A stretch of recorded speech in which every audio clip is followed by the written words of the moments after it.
Bapak, Ibu, Saudara yang dikasihi Tuhan, Shalom, salam sehat untuk kita semua. Apa kabar? Sehat toh? Wah, sungguh luar biasa, mantap. Kita akan membaca Alkitab. Namun sebelumnya, marilah kita berdoa. Bapak, kami mengucap syukur dan terima kasih atas anugerah dan cinta kasih Bapa yang kami rasakan pada saat ini sungguh luar biasa, Bapa. Terima kasih, terima kasih. Kami akan membaca Alkitab dan akan merenungkannya. Berilah kami daya ingat yang baik dan berilah kami pengertian agar kami bisa mengerti dan bisa memahami apa yang Tuhan kehendaki kami bisa melakukan dan juga bisa memberitakan, serta kami juga bisa menyimpan dalam hati pikiran kami, Bapa. Dalam nama Tuhan Yesus kami berdoa. Amin. Bacaan Alkitab Nehemia pasal 2 ayat 19 sampai 20.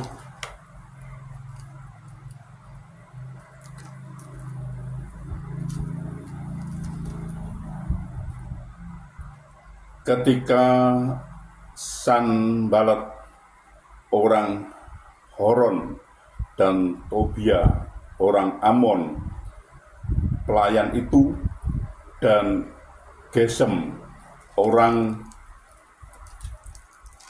Arab mendengar itu, mereka mengolok-olokkan dan menghina kami. Kata mereka, "Apa yang kamu lakukan itu? Apa kamu mau memberontak terhadap raja?" Aku menjawab mereka, kataku, Allah semesta langit, dialah yang membuat kami berhasil.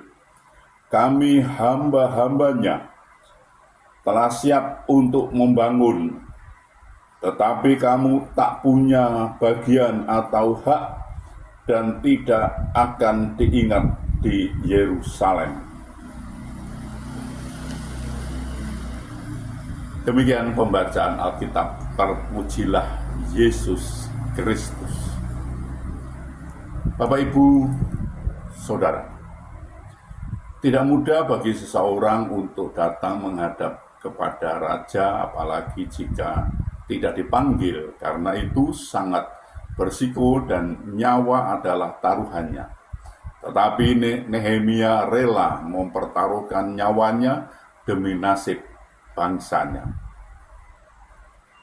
Sebelum datang menghadap raja dan menyampaikan isi hatinya, ia berdoa terlebih dahulu kepada Tuhan.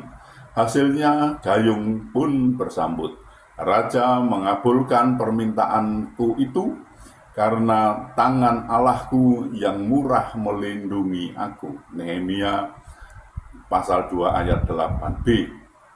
Nehemia diberikan kesempatan oleh Raja Artasasta untuk menyatakan keinginannya, yaitu pulang ke Yerusalem dan merencanakan pembangunan kembali kota Yerusalem.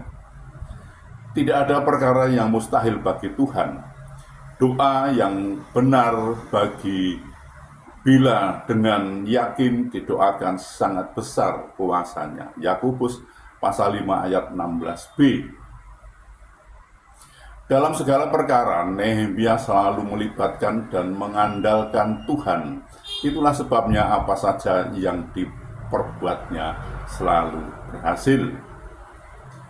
Orang percaya yang berlutut di hadapan Tuhan dan membuka hatinya dalam doa serta mengakui dosa-dosanya dan bertobat pasti akan mendapat uluran tangannya dan mendapat pertolongan dari Tuhan. Ada tertulis, "Berserulah kepadaku, maka aku akan menjawab engkau dan akan memberitahukan kepadamu hal-hal yang besar dan yang tidak terpahami, yakni hal-hal yang tidak kau ketahui." Yeremia pasal 33 ayat 3. Kita melihat dan mendengar keadaan negeri kita tercinta Indonesia saat ini dengan begitu banyak permasalahan yang terjadi. Tidakkah kita terbeban berdoa untuk pemulihan bangsa ini seperti yang dilakukan Nehemia? Mari kita berdoa untuk pemimpin negeri, kota-kota, suku-suku, bangsa yang tersebar di wilayah Indonesia tanpa terkecuali. Sebab kesejahteraannya adalah kesejahteraanmu. Nehemia 29 ayat 7. Karena itu sebagai orang percaya kita tidak boleh bersikap apatis dan hanya mementingkan diri sendiri. Kita harus bisa menjadi terang dan garam bagi bangsa ini.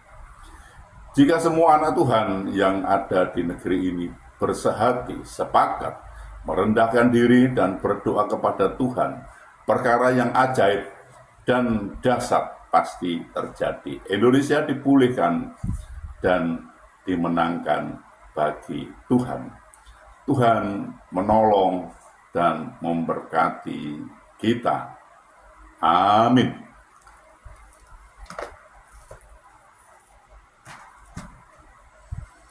Mari kita berdoa. Bapa, kami mengucap syukur dan terima kasih atas kesempatan yang Tuhan berikan kepada kami untuk belajar tentang firman Tuhan. Berilah kami daya ingatnya baik dan berilah kami pengertian agar kami bisa mengerti dan bisa memahami apa yang Tuhan kehendaki kami bisa melakukan dan juga bisa memberitakan serta bisa menyimpannya dalam hati pikiran kami, Bapak, kami juga berdoa untuk saudara-saudara kami, sahabat-sahabat kami yang saat ini sedang sakit, sedang ada kelemahan tubuhnya, mereka tidak bisa berbuat banyak karena sakit. Kami mohon belas kasih Bapak, tolonglah Bapak, sembuhkan mereka, pulihkan mereka sehingga mereka bisa beraktivitas kembali dan menolongnya. Bapak, kami juga berdoa untuk saudara kami, sahabat-sahabat kami yang saat ini belum bisa memenuhi kebutuhan keluarganya. Mereka ada kesulitan masalah keuangan keluarganya, mereka tidak punya Bapak. Mereka sudah mencari dan mencari dan mencari lagi. Namun mereka mengalami jalan buntu sepertinya. Kami mohon belas kasih Bapak, tolong Bapak bukakan jalan bagi mereka sehingga mereka mencari, mendapatkan, bisa bekerja, bisa berusaha. Dan bisa memenuhi kebutuhan keluarganya dengan baik. Bahkan mereka bisa berkelimpahan dan juga bisa menjadi saluran berkat untuk orang lain. Bapak, kami juga berdoa untuk saudara kami, sahabat-sahabat kami, anak-anak kami yang saat ini sudah waktunya untuk berumah tangga, berkeluarga. Namun mereka belum mendapatkan pasangan hidup yang seiman dengan mereka. Mereka sepertinya kesulitan untuk mendapatkan pasangan hidup yang seiman dengan mereka. Bapak, kami mohon belas kasih Bapak, tolonglah Bapak bukakan jalan bagi mereka sehingga mereka bisa mendapatkan pasangan hidup yang seiman dengan mereka dan mereka bisa membentuk suatu keluarga rumah tangga bahagia damai sukacita dan bisa beranak cucu mereka ini. Bapak, kami juga berdoa untuk bangsa kami, bangsa Indonesia. Berilah damai sukacita, damai sejahtera pada bangsa ini. Dan berilah bangsa kami ini Bapak agar mau mengenal Engkau lebih lagi dan bangsa ini mau belajar tentang firman Tuhan sehingga bangsa ini tidak gagal paham Bapak. Bapak, ampunilah segala dosa dan salah kami sehingga kami layak untuk memohon pertolongan Bapak. Dalam nama Tuhan Yesus kami berdoa. Amin.